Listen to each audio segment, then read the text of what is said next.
Mr. Riley? He asked, his voice as starched as his shirt. That's me, I said, sighing inwardly. I didn't even bother to sit up. Can I help you? I'm Mr. Stern from the Tranquil Timbers Homeowners Association, he announced, as if I hadn't already guessed. We've received a complaint regarding your hammock. A complaint? About a hammock? In Tranquil Timbers. The irony was almost too much to bear. My hammock, you see, was my happy place. A simple, woven cotton hammock, strung between two mature oak trees in my backyard. It was my refuge, my escape, my symbol of relaxation in a world that seemed increasingly obsessed with rules and regulations. It wasn't flashy, it wasn't gaudy, it was just a hammock. A complaint? I repeated, feigning surprise. What about it? Mr. Stern cleared his throat, his eyes fixed on my hammock with an expression of undisguised loathing. It's unauthorized, Mr. Riley, he said, and unsightly. It violates the community's aesthetic guidelines. Unauthorized? I asked, raising an eyebrow. It's a hammock, Mr. Stern. I'm not sure I understand. I knew exactly what he was getting at, but I wasn't about to make it easy for him. It's hanging, Mr. Stern continued, as if explaining something to a particularly slow child. Between trees. In public view. Apparently, there was an issue with how close to the property line it was. It's in my backyard, Mr. Stern, I pointed out, and it's hardly public view unless the squirrels have started filing HOA complaints. It poses a safety threat. It's against the rules, Mr. Stern stated. It's a hammock, Mr. Stern, I repeated, my voice laced with sarcasm. People have been using them for centuries. I'm pretty sure I can handle the safety threat of lying down between two trees. Mr. Stern was unmoved. He was a drone, a rule follower, a man who probably ironed his socks and alphabetized his spice rack. He informed me that I had 1 week to remedy the situation or face a fine. He then retreated, his clipboard held high like a banner of bureaucratic triumph, leaving me to contemplate the sheer absurdity of it all.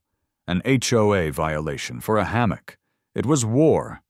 The HOA meeting was, predictably, a soul-crushing experience. It was held in the Tranquil Timbers Community Center, a room that seemed to have been designed to stifle any form of joy or relaxation. Beige walls, beige carpet, beige everything. The board members sat at a long table, looking like a collection of disapproving garden gnomes.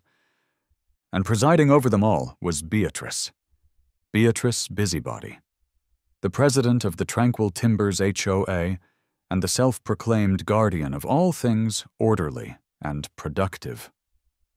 She was a woman who clearly believed that relaxation was a character flaw, that leisure was a sin, and that hammocks were the devil's playground. She was tightly wound, always busy with something, even if that something was just rearranging papers on her desk. And she radiated an air of control that bordered on the tyrannical. She was, in short, my nemesis. Mr. Riley, Beatrice began, her voice sharp and accusatory, your hammock has been brought to our attention. She said hammock as if it were a particularly offensive type of exotic pet. My hammock, Miss Busybody, I corrected, trying to keep my voice calm and reasonable, is a source of relaxation. A place to unwind, to enjoy the outdoors, to take a nap. It's an eyesore, Mr. Riley, Beatrice declared, her voice rising in pitch. It's lowering property values, it's encouraging laziness, and it's setting a bad example for the community. A bad example? I repeated, incredulous. By relaxing? In my own backyard? It's unproductive, Mr. Riley, she continued, ignoring my comment. It's unneighborly. It's a blatant disregard for community standards. It's a hammock, Beatrice, I said, my patience wearing thin. It's not a meth lab. It's not a toxic waste dump. It's a piece of fabric strung between two trees. It's a safety hazard, she insisted. Someone could fall out. They could get tangled. They could attract undesirable elements. Undesirable elements? I asked, raising an eyebrow. You mean squirrels? A few nervous coughs echoed through the room. Beatrice's face turned a shade of red that clashed violently with her, presumably, HOA-approved beige blouse. Mr. Riley, she said, her voice dangerously low. Are you familiar with the HOA bylaws? I've glanced at them, I admitted. Mostly the parts about not keeping livestock in the living room. Didn't see anything about a hammock ban. The bylaws, Beatrice said with a smug smile, are open to interpretation, Mr. Riley. And my interpretation is that your hammock is unacceptable. She went on to say that, while there wasn't anything in the bylaws now, they could add one. The other board members, a collection of mostly middle-aged men and women who looked like they'd rather be anywhere else, shifted uncomfortably in their seats. A few of them, I noticed, were actually yawning. Perhaps they were secretly dreaming of hammock naps. But Beatrice? She was unmoved. She was a woman on a mission to eradicate all traces of relaxation and leisure from tranquil timbers. The hammock, she declared, slamming her gavel down with unnecessary force, must be removed. You have 1 week, Mr. Riley, and you are hereby fined $150 for violating the community aesthetic standards of tranquil timbers. Aesthetic standards? It was a hammock. I walked out of that meeting, my blood boiling, my sense of injustice reaching critical levels. Beatrice Busybody had declared war on my hammock. And I, Alex Riley, was not about to surrender. It was time to fight back. But not with words, with a treehouse. 1 week. That's all the time Beatrice Busybody, in her infinite control-freak wisdom, had given me to remove my beloved hammock, to dismantle my symbol of relaxation, my oasis of tranquility, my perfectly harmless piece of fabric strung between two trees. 1 week to surrender to the forces of HOA-enforced boredom. 1 week to absolutely, positively, not comply. I also learned that the HOA was planning on creating new rules, specifically targeting anything considered too relaxed. I, Alex Riley, was not a remover of hammocks. I was a user of hammocks, a defender of hammocks, a champion of all things comfortable and leisurely. And I was not about to let Beatrice and her band of busybodies dictate how I spent my free time in my own backyard. It wasn't just about the hammock anymore.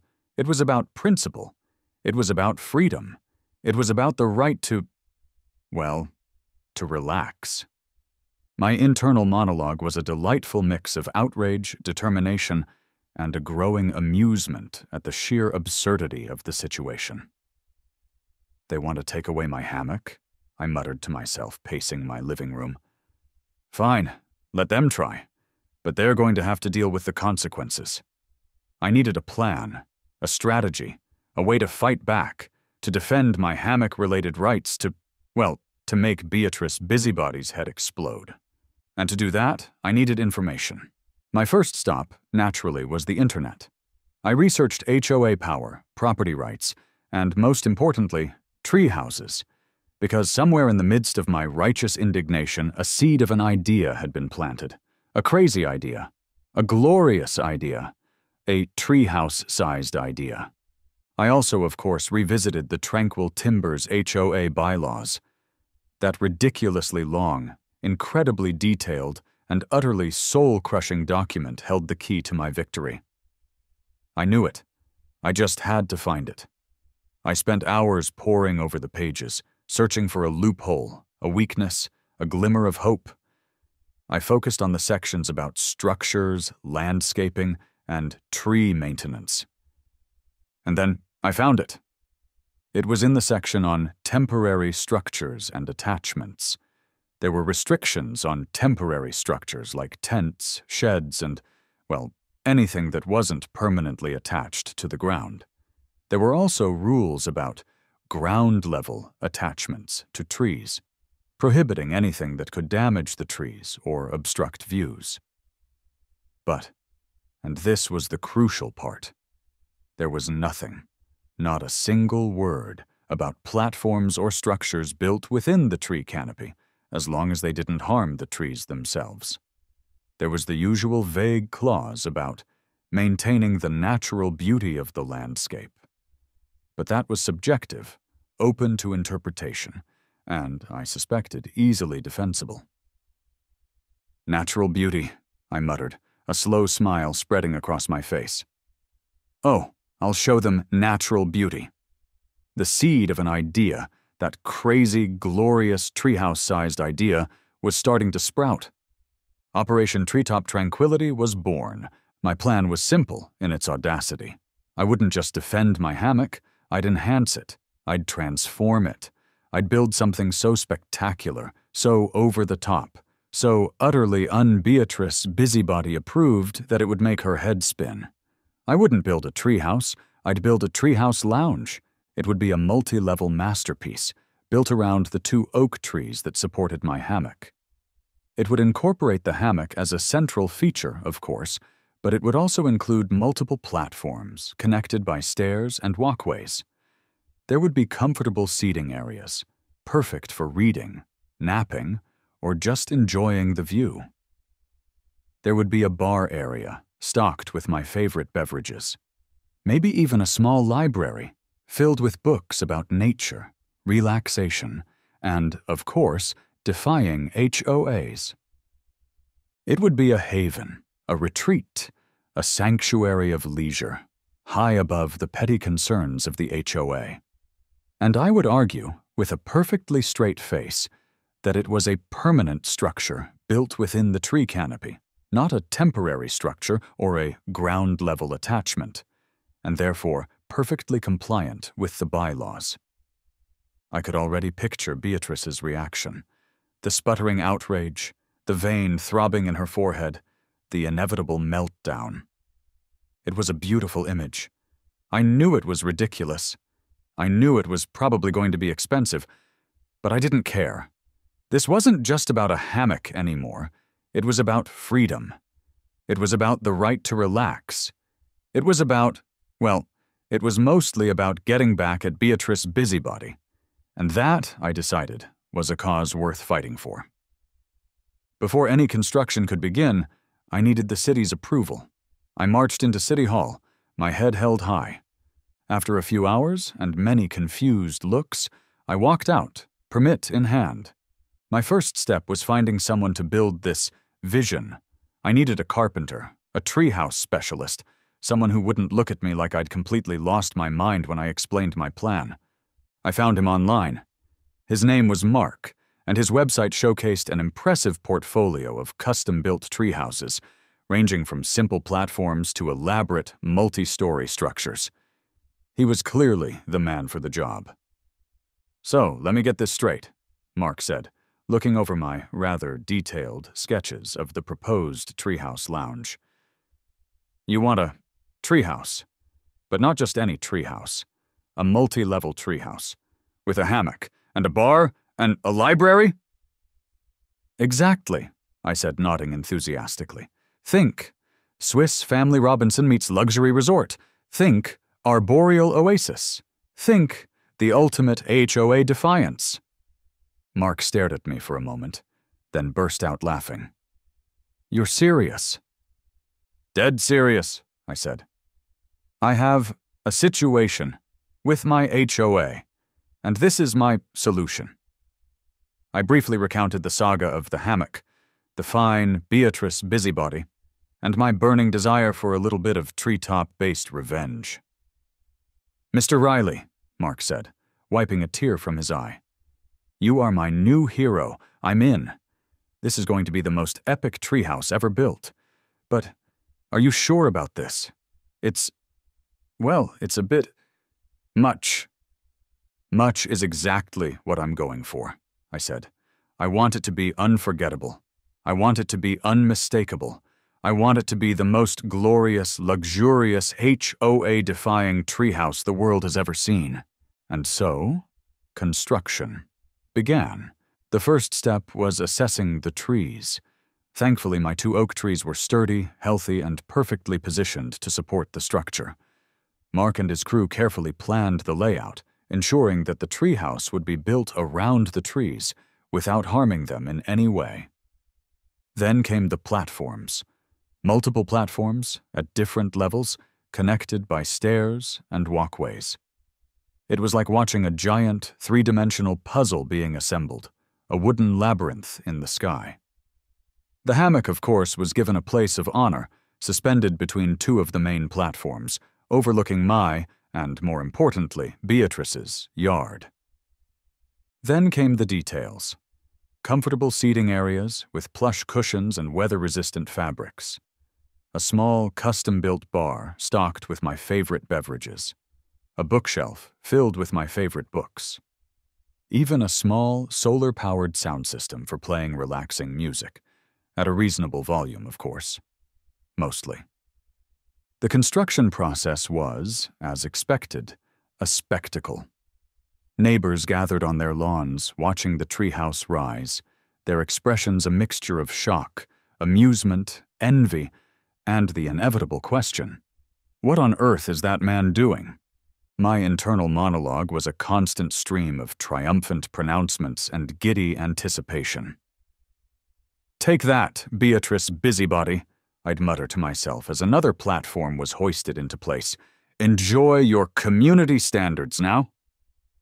I imagined her face, contorted with rage, her perfectly coiffed hair, probably, standing on end.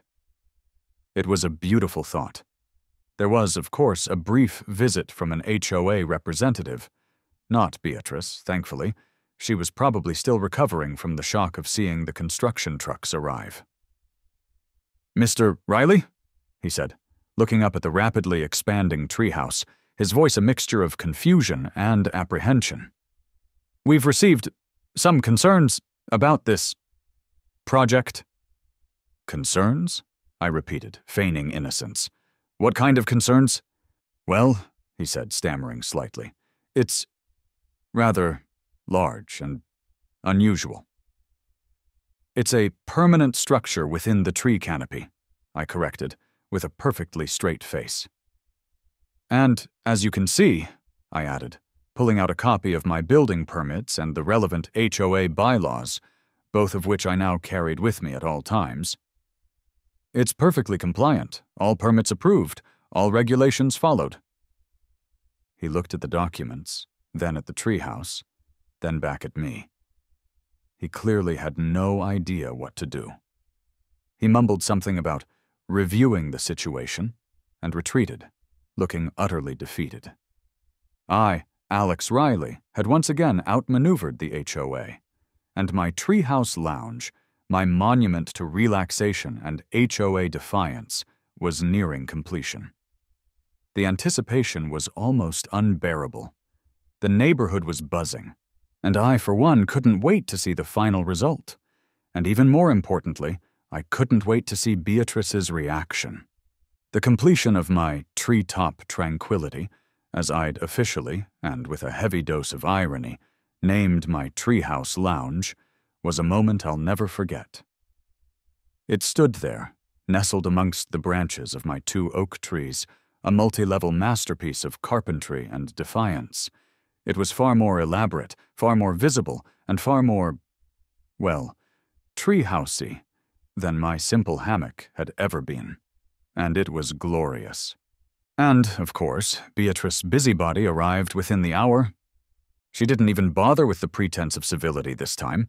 She just stormed onto my property, her face a mask of outrage, her tightly wound bun practically vibrating with indignation.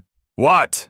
she bellowed, her voice echoing through the previously peaceful neighborhood. "Have you done?"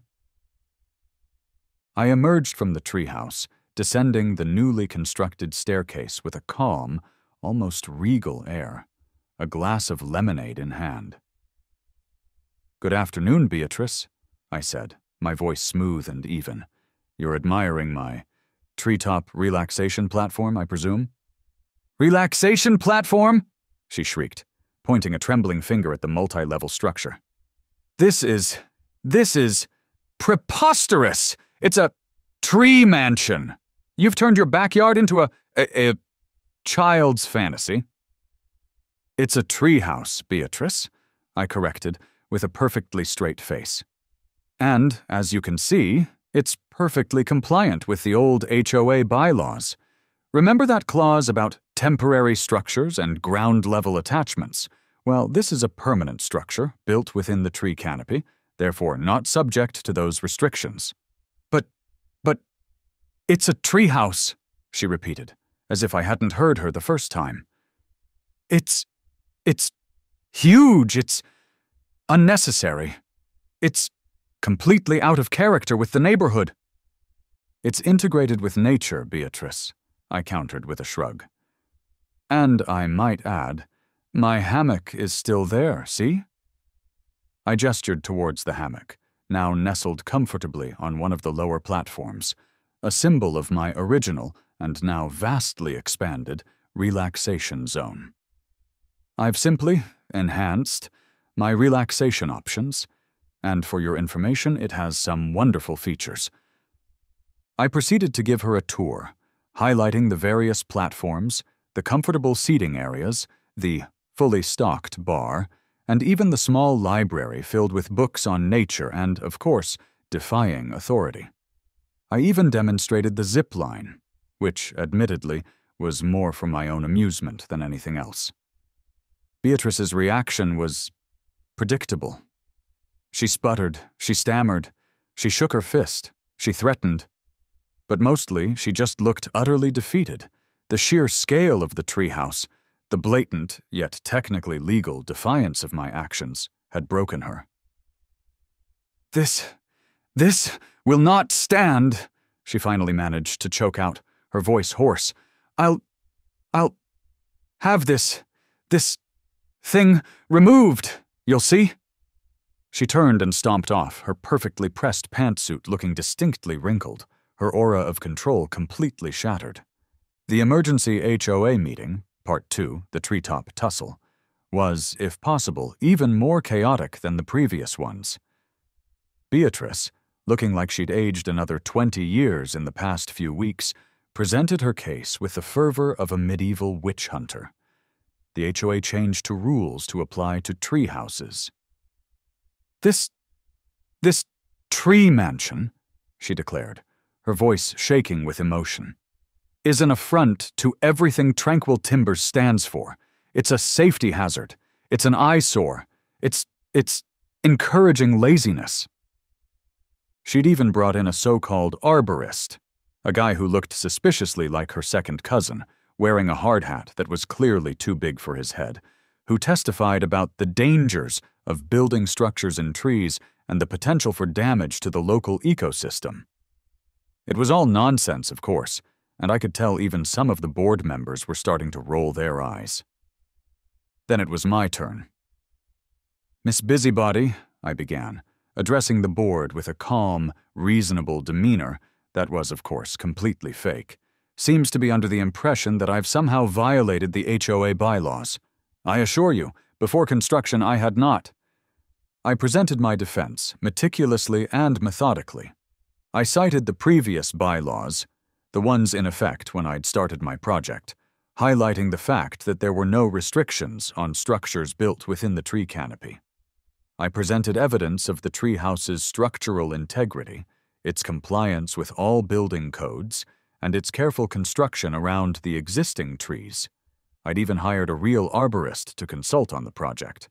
"Furthermore," I added, "I believe this treehouse enhances the neighborhood. It's a unique architectural feature, a testament to creativity and ingenuity, and a fun place to relax." I gestured towards a group of neighbors who had gathered outside the meeting room, many of them wearing "I Heart Treehouses" t-shirts, which I may or may not have distributed beforehand. The other board members were, to put it mildly, divided. Some were clearly still loyal to Beatrice, but their support was rapidly dwindling. Others looked confused, overwhelmed by the sheer absurdity of the situation. And a few, I suspected, were secretly wishing they had a treehouse lounge of their own. Then, a woman from the back of the room stood up. She was a child psychologist, a resident of Tranquil Timbers I'd spoken to briefly during the construction. "I have to disagree with Miss Busybody," she said, her voice clear and strong. "I think Mr. Riley's treehouse is wonderful. It's a place for children to play, to explore, to use their imaginations. It encourages outdoor activity, social interaction, and a connection with nature. In fact," she added with a smile, "I'd say it's far better for children than sitting inside, staring at screens all day." That was the final blow. The board, facing a potential lawsuit, a public relations nightmare, and the growing realization that Beatrice had completely lost it, voted to do nothing. They couldn't. The meeting ended in chaos, with Beatrice screaming about the decline of civilization and the rise of the hammock-loving heathens, and me, Alex Riley, the treehouse revolutionary, walking out with a smug, but well-deserved, I thought, smile on my face. But Beatrice, like a particularly persistent and annoying weed, wasn't about to give up. She was unable to legally do anything about the treehouse. What followed was a period of escalating absurdity that I can only describe as the Treehouse War. Beatrice, obsessed with getting rid of my treehouse lounge, or at the very least making my life miserable, tried every tactic she could think of. She filed complaints with the city claiming it was a zoning violation, a safety hazard, and a public nuisance. The city inspectors came, they inspected, and they found nothing. My treehouse was perfectly legal. She tried to organize a neighborhood petition to have it removed. She went door to door, armed with her clipboard and her think of the property values speech, trying to convince people that my treehouse was a threat to their peaceful, hammock-free existence. The petition failed miserably. Most people either politely declined to sign or slammed the door in her face. Some even offered to help me expand the treehouse, suggesting new features and additions. She even, I suspect, attempted some minor acts of vandalism. I found a few, easily removed, "Keep Tranquil Timbers Tidy" signs stuck in the ground near the trees. And one morning I woke up to find the hammock mysteriously missing. I found it later, tangled in a bush on Beatrice's property. I have security cameras, of course. And I, of course, responded in kind. Not with vandalism, oh no. I was above that. I responded with enhancements. I added a crow's nest observation platform to the top of the treehouse, complete with a telescope. Perfect for birdwatching. And for keeping an eye on Beatrice. I installed a zip line that connected the treehouse to another part of my yard, allowing for a thrilling and slightly terrifying descent. I created a treehouse library, filling the shelves with books about nature, relaxation, and, of course, defying authority. And because why not, I hosted a treetop soiree for the neighborhood.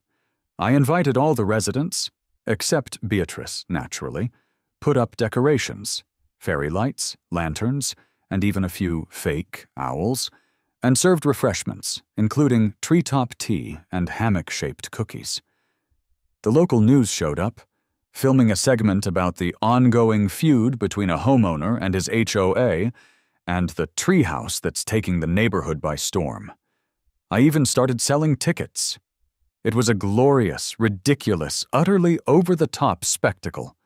And with each passing day, with each new addition, with each new act of defiance, I could feel Beatrice's frustration growing, her power waning, her sanity slipping. The Treehouse Lounge had become more than just a place to relax. It was a symbol of resistance, a testament to the power of creative and slightly unhinged rebellion. And I, Alex Riley, the accidental treehouse tycoon, was winning.